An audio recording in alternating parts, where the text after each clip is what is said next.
Hi, my name is Patricia Potts, and I'm really excited today to introduce you to a friend of mine, Kerri, and she works at NAMI, the National Alliance for Mentally Ill. She has had a real experience herself in that field. I know somebody once said to me, you've got to hear Patricia come and speak. She's so experienced in depression. So maybe you can relate to that. Yeah. What I'm going to do is I'm going to turn it over a lot to Kerri to just tell us a little bit about your experiences. How did you end up in depression? What brought it on? And go from there. Okay.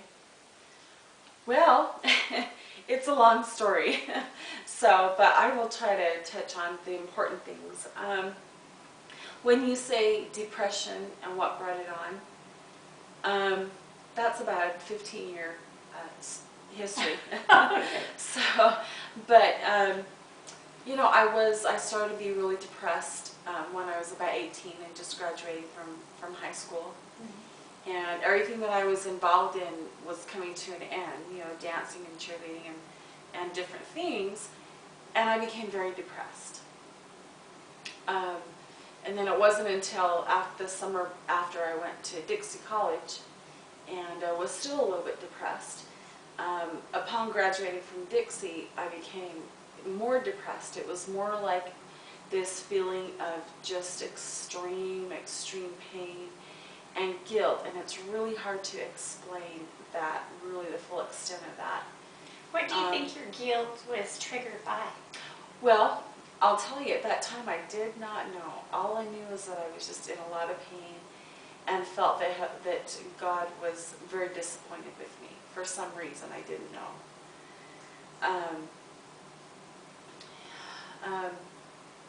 But as time went on, and I did, with my first marriage, ended up in the hospital, and that's when I found out what the real source of it was. Of course, it was chemical and needed therapy and things like this, but I discovered that the impact that the environment had on me. You mean your environment from school? As a child. Oh, okay. As a child. The environment, as a child, and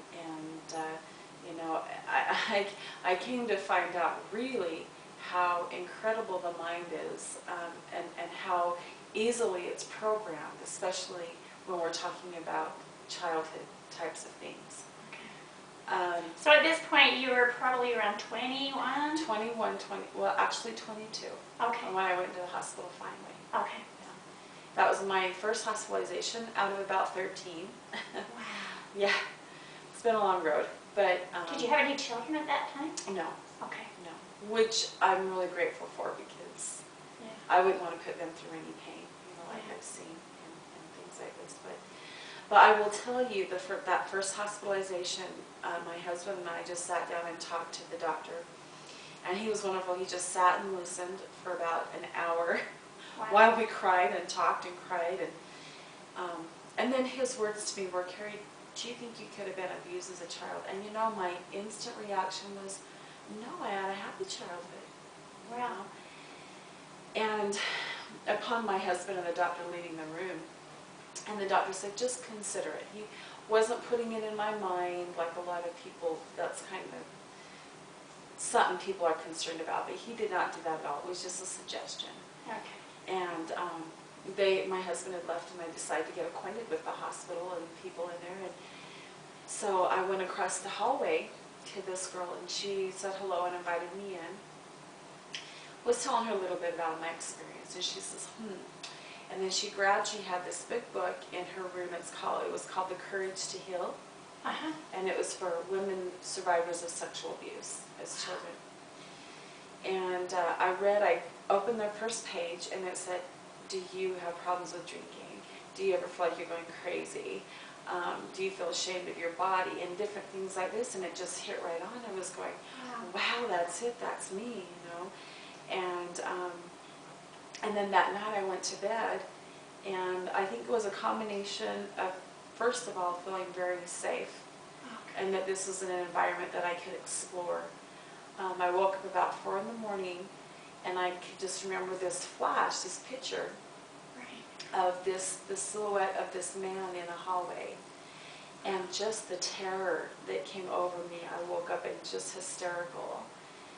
And the nurse that came down to our room, and she put her arms around me. She said, "Kerri, this happened, and you need to talk about it. This happened to you." And so anyways, and the next morning my doctor came over to me and he said, "Kerri," he said, "healing from this is like starting open heart surgery." And I said, "That's exactly what it feels like. It does." I was working at the time. I had to take 3 months off of work just to allow the healing process. And I took that, I went and got that Courage to Heal book, and I kid you not, that was my Bible for the longest time. Who was the author of that book, in case our Sure, ladies- yes. Ellen Bass and Laura Davis Okay. are the authors of the book.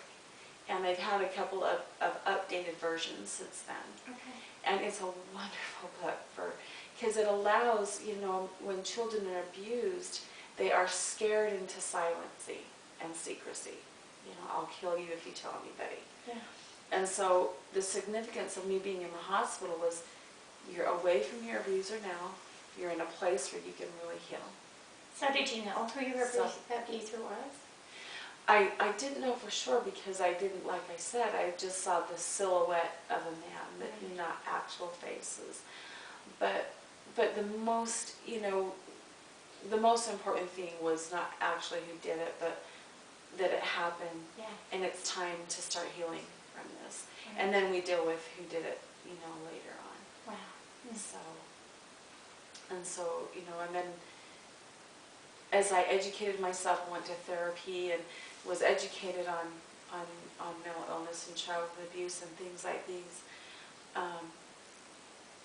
I realized just how fragile we are and things that happen to us really affect us. Yeah. And I've had a lot of people, "Oh, it happened a long time ago, just forget it, forget it, don't talk about it anymore," that's the damaging thing that everybody says. Because I think a lot of society, we don't want to accept the fact that things like this happen.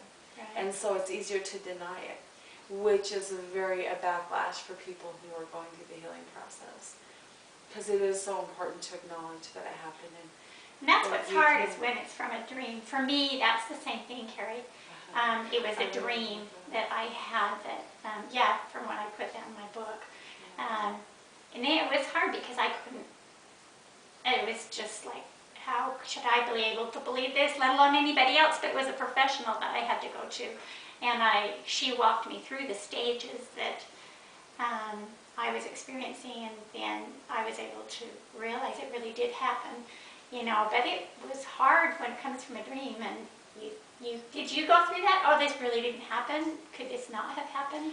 Well, I'll tell you, as soon as I had found out, and it was such a relief because, number one, I wasn't numb anymore. And I had to feel and nurture that inner child and listen to her and listen to the fear, the terror, the sadness. And once I did that, I was no longer suicidal.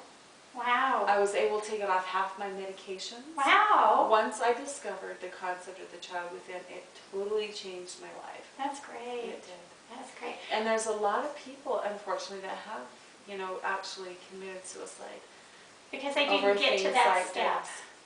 this. Exactly.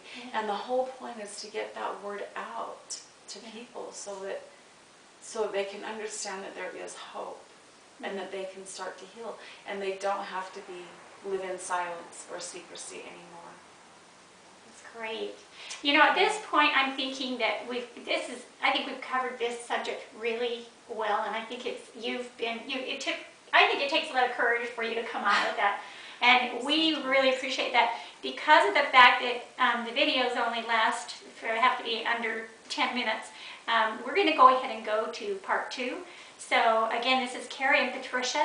Thanking you for joining us, and we hope that you'll join us for part 2. Thanks.